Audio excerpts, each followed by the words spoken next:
everyone, it's Julie. Today we're going to make another video using the pallet wood. I don't know if anybody's ever heard of a tree collar, but it's going to be a box you put underneath of your tree to hide the stand, and it replaces the tree skirt if that's what you want to do. Here's just a sketch that we drew up, what ours is going to look like. We're going to make two of them, obviously for our daughter-in-laws, and they're both going to be the same, but they're going to have different finishes. One's going to be just stained, and the other one is going to be like a whitewash finish on it. So that's the plan. That's what we're going to be doing today. So the tree collar that we're making is going to be 12 inches tall by 21 inches wide. And you will have to measure your tree, obviously, because they're probably all different. You're going to want to measure from the floor up to the bottom of the tree, and then measure from the front of your tree stand to the back of your tree stand. And make it just a little bit bigger so your stand will fit inside of the box.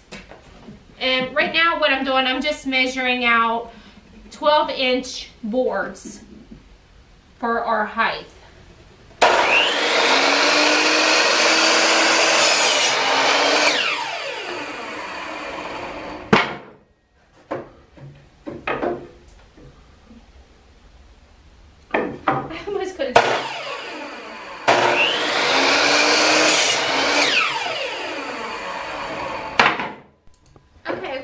Our boards laid out here. This is going to be for one side. We have a total of 21 inches.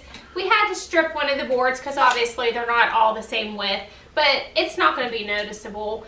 And Kevin went ahead and stripped some of our trim boards that's going to go along the bottom and the top, because I don't like to use the table saw. It's pretty dangerous, but maybe one of these days.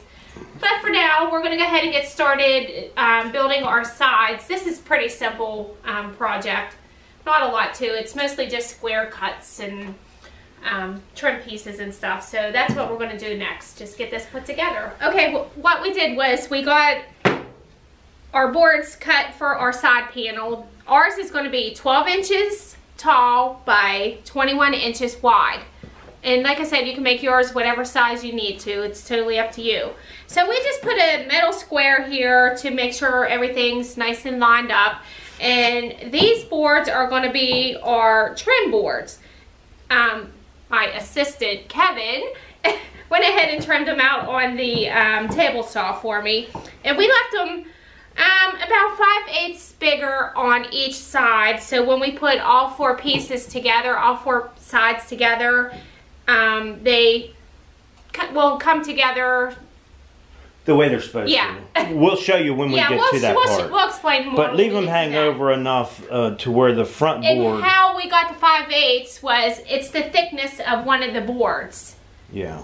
However thick your board is, you're going to want to leave that much overhang on the trim board for the sides. Well, I do have a question though. Are you going to turn these all over, or which side did you want up? Because you said something about. I think this side we want up. That's what you want. Yeah. Right after we get them all put together, I'm going to go ahead and sand each of the panels.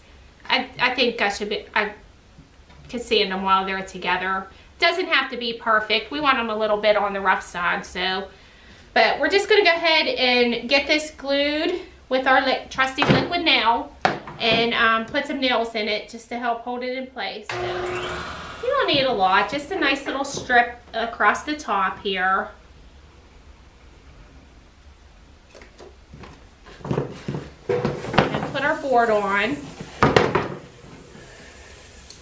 Make sure it's lined up with the top, and then you're going to want about, like I said, the thickness of your board, you're going to want that much overhang on each side. Ours is about 5/8.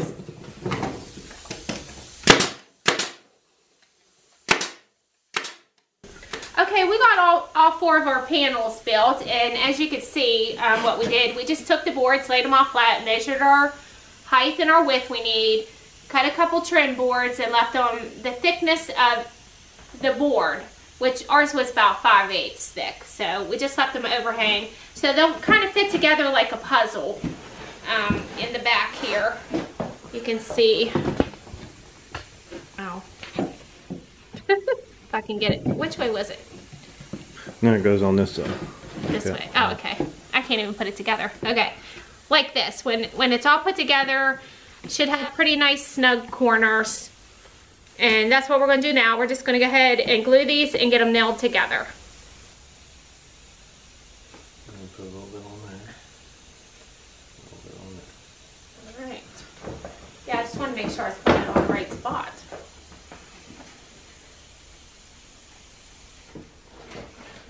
Okay?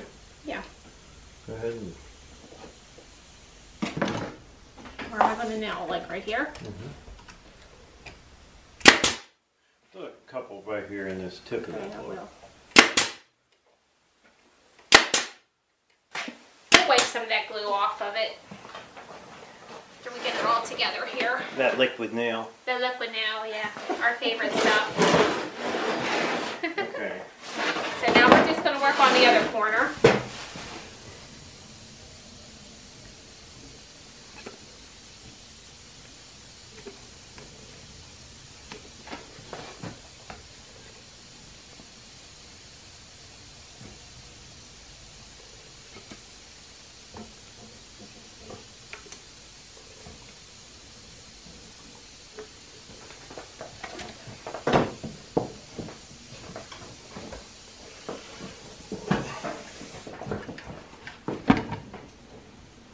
Okay down there? Yep, good.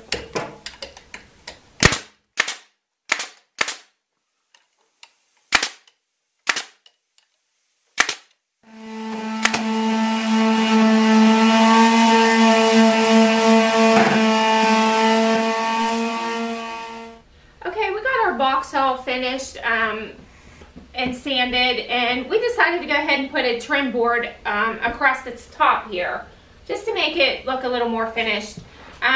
We just took a, oh gosh, I can't even think, sorry. Pallet wood, piece of pallet wood, and split it, cut it down the center, and we just went ahead and cut them at 45-degree angles, and we're just going to make like a, basically like a frame out of them, like this, put them together. So that's our next step. That's what we're going to do next.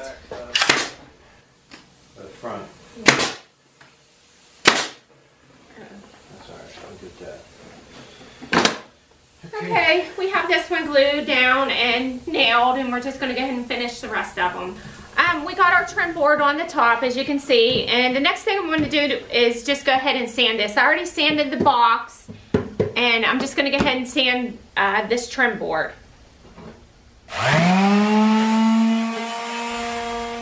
Okay, we decided to go ahead and put a just a little decorative X on the front of this, and what we used was a piece of old lath board that we got from an old house that was used years and years ago. It's underneath a plaster, so we saved some of it for projects, and it turned out pretty nice on here instead of like a big piece of the clunky pallet wood. But if that's all you have, you can go ahead and use the pallet wood.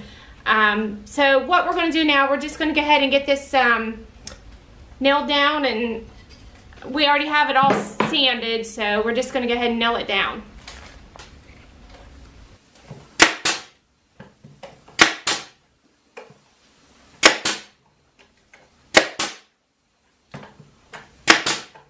Extra one for good measure. Okay, this is our box. We have it all finished. I think we did everything we're going to as far as building it.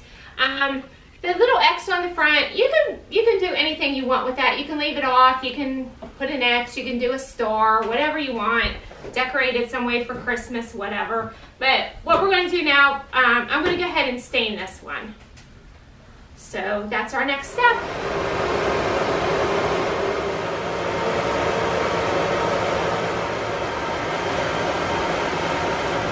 Okay, we have it all stained. We're just going to let it dry, and after it dries, I think we'll probably take the sander over it a little bit and then put a clear coat on it. Okay, we got the stain all nice and dry, and before I put the clear coat on it, I went ahead and distressed it a little bit with the palm sander. You can do as little as much as you want. It's totally up to you. So just putting the clear coat on it now.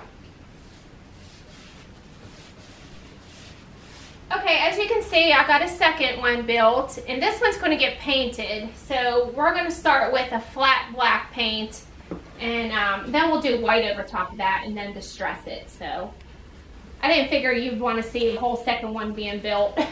So we kind of skipped that part. Just put a light coat of flat black. Okay, I'm just, the black is all dry, so I'm just going to go ahead and put a coat of the white over top of it.